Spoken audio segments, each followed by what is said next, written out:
దర్శక ధీరుడు S S Rajamouli super star Mahesh Babu combination లో తెరకెక్కుతున్న అత్యంత ప్రతిష్టాత్మకమైన global project Varanasi Durga arts banner పై అత్యంత భారీ బడ్జెట్ పై తెరకెక్కిస్తున్నారు. అయితే ఈ సినిమా షూటింగ్ ను జెట్ స్పీడ్ చేసేస్తున్నాడు రాజమౌళి. తాజా అప్డేట్ ప్రకారం రాజమౌళి తన పక్కా ముందస్తు ప్రణాళికతో ఈ సినిమాకు సంబంధించిన మేజర్ షూటింగ్ పార్ట్ ను ఇప్పటికే విజయవంతంగా పూర్తి చేశారు. ప్రధానమైన యాక్షన్ సీక్వెన్సెస్ మరియు కీలక సన్నివేశాల చిత్రీకరణ దాదాపు పూర్తయినట్లు సమాచారం. వచ్చే వారం నుంచి హైదరాబాద్లోని రామోజీ ఫిల్మ్ సిటీలో లేటెస్ట్ షెడ్యూల్ ప్రారంభం కానుంది. ఈ షెడ్యూల్లో మహేష్ బాబుతో పాటు ఇతర ప్రధాన తారాగణం పైన కొన్ని ముఖ్యమైన టాకీ పార్ట్ సన్నివేశాలను తెరకెక్కించనున్నారు. రాజమౌళి విజువల్ వండర్ గా రాబోతున్న ఈ pan world adventure drama total shooting ఈ ఏడాది అక్టోబర్ నాటికి ముగియనుంది.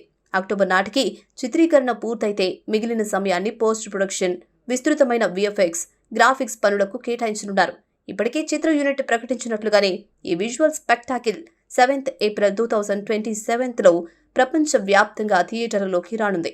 ప్రియాంక చోప్రా, పృథ్వీరాజ్ సుకుమారన్ ప్రధాన పాత్రలో నటిస్తున్న ఈ చిత్రం బాక్సాఫీస్ వద్ద ఎలాంటి ప్రపంచ రికార్డులను తిరగరాస్తుందో చూడాలి.